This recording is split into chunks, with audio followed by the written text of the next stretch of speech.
Hey there, Alex Jones eating bones here with a little bit of a magic tutorial. Today I'm going to show you guys a trick that slaps harder than this trick.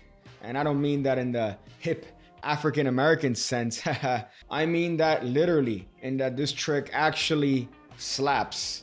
This is a little bit more of one of those advanced card tricks that some people tend to enjoy, but I'm sure you could handle it with all of that social isolation you practice and stuff. I also have another channel, by the way, you should totally follow. I got tech reviews, news, life hacks, so it'll satisfy all those sweet needs for SEOs and YouTube views that you know I desperately need. So go hit a follow, the Pig Cake Plus. Man, well, enough with that ramble.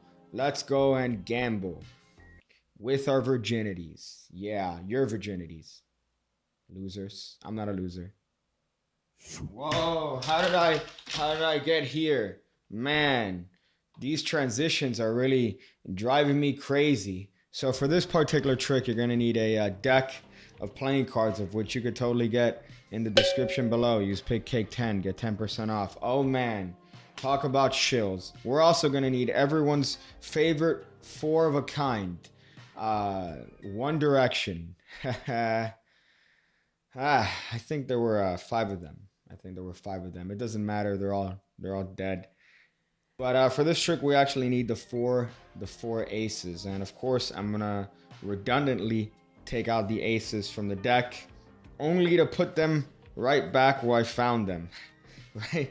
Because isn't magic fun, boys? But I'm gonna be extra fair when sticking these aces back in the deck. I want you to see that they go back in legitimately different locations. So we're not just doing some jiggery poker here. These aces are in fact going in all different parts of the deck. And when I score it up, notice I'm not doing any one of these fancy cardistry moves. The aces are lost. We're just gonna need the magic hand.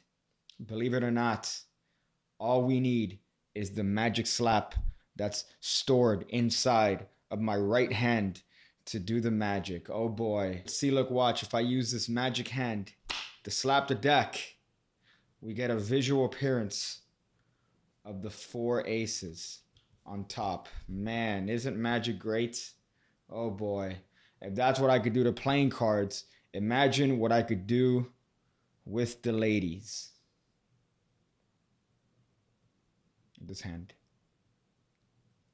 Oh, hey, don't run away yet. I heard you want to learn some magic tricks, but you're having a real hard time learning all these moves and stuff. Well, luckily for you, you have a dedicated source where over 60 videos dedicated to learning the fine craft we call magic. But don't tell anybody, keep it a secret between you and I. It's the Pig Cake Card Academy. That's right, every Tuesday and Thursday, you get 2 videos covering history, magic, and moves and theory from all different walks of card magic. How much would a service like this ordinarily cost? $100? $500? $100 million? No, only $5 a month. What? That's like a cup of joe from one of these hipster stores. That's like quarters you find inside of your couch cushions. Man, you should check out the Academy and get woke today. The link is in the description. So you want to know how that's done. You want to know the secret to the trick. I don't blame you. It's straight fire, as they say in the streets, or dare I say the hood. This is one of those advanced card tricks that requires the use of one of my favorite color changes in the Louis Simonov Flippant move. The first time I saw this explained was in one of the Art of Astonishment books. And this trick also happens to be reminiscent of a plot by a magician named Nate Leipzig, where he slaps the cards in and out of existence. I think he uses the aces, as a matter of fact. Now that trick required careful palming, and as you can see from my tiny hands, the only woman I could satisfy is myself. So this is an alternative that doesn't necessarily require any sort of palming, or the 12 palms in the original version. I think it was like 5 or 6 palms you had to do in a row. So this particular version, all you need to do to set up is the aces go in different places. Look at me, I'm rapping and I'm not even trying. to culturally appropriate. But the aces go in different places in the deck, and you get 3 random cards and turn them face up on top of the deck. If you have this deck, you could just turn over the jokers and stare at the thick drawing. But apart from that, they could be any cards, and they go reversed on top of the deck. Now this goes inside of your box, and you're good to go, because when you take the cards out of your box, all you need to do is go through the deck and take out the aces just like this. So you're just gonna up jog the aces as you come across them. You see what I'm doing here? I hope this isn't the hard part of the trick. If it is, maybe you need another hobby. But now I outjogged all the aces, and again, I shouldn't have to mention, but don't spread all the way. That's a double backer, by the way. But don't spread all the way so you don't show these cards, right? I feel like I don't have to say that, but I feel like I also have to say that, because some people would say, hey, what if they see the back cards? So here, you're just going to take out the aces and turn them face down, putting them at the back of the deck. What this does, you clever cats, is when you turn over the rest of the deck, you have hidden 3 cards underneath the ace. You see what that did there? You hid 3 cards underneath the ace. Now all you have to do is get a break underneath the 7th card from the top of the deck. Usually the best method is to hold a deck with your thumb on the left edge here, and by just naturally letting the cards fall. You see what that did? You see what that did? Because these cards were previously face down and now they're face up in the deck is gonna fall into the left hand, and what's gonna stay up here?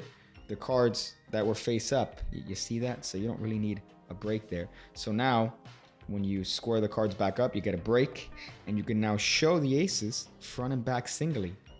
But guess what? When it comes to the last ace, you're gonna use your dirty fingers to reach in and grab all the cards, so you can now show them all to be free of guile. So at speed, it should just look like you're showing the aces just like this and turning it face down on top of the deck.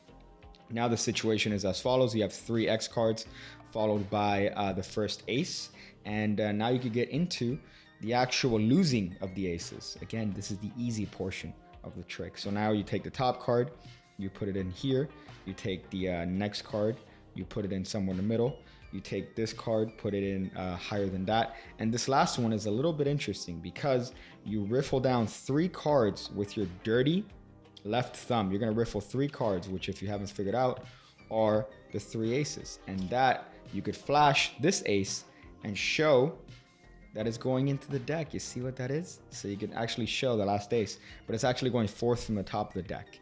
Now in the method that I did in the performance, I actually snuck 4 cards as opposed to 3 cards, and I didn't do this little bit, but this is the preferred handling here.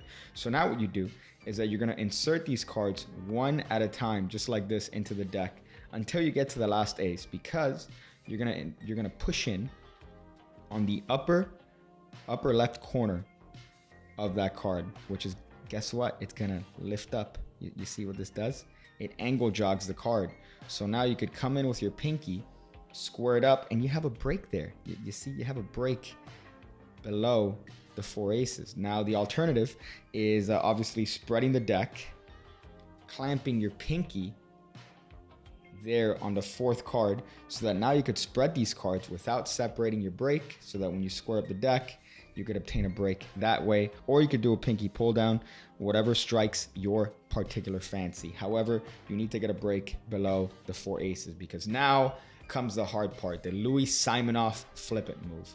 Now, ordinarily, this is a harder move to do, but because you're doing it with the 4 aces, there's going to be a lot of weight that's going to allow you to flip these cards over easily and without any sort of issues, as opposed to just flipping over 2 cards, which is where the move becomes a little bit tricky. So now what's going to happen is that you are going to drop your hand and allow air to get into the break.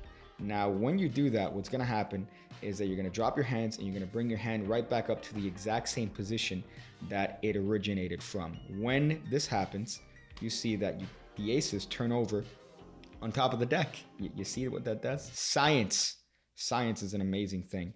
So all you're doing here is dropping the deck.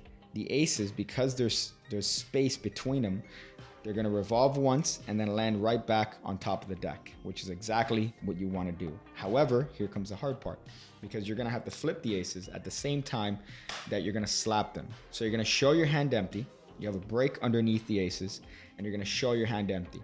Now here the timing has to be very precise, because I've had it where the aces are just about to flip over.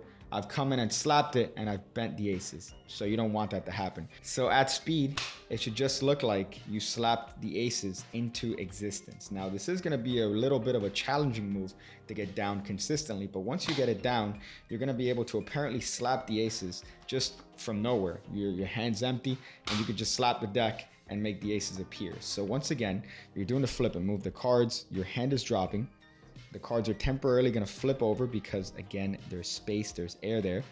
And your right hand is going to come in and slap the cards as the cards are turning over in midair. So that's going to be the practice portion of this trick. But once you combine everything, you can show your your right hand to be clean and free of guile.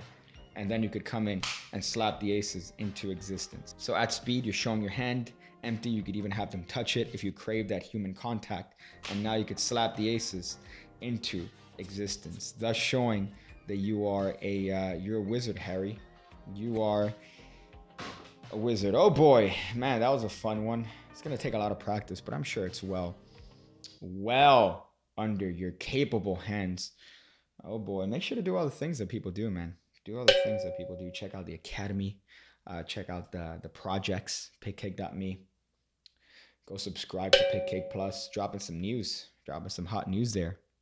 I want to do it daily, but that might be a lot of work. So make sure to subscribe there. Make it worth it. I'm going to give you guys a little tip here. Make sure that when you are first inspecting a house, always look for vagrants. They tend to stick around. I'm going to go figure out different ways to use a quarter half pipe to land some sweet tricks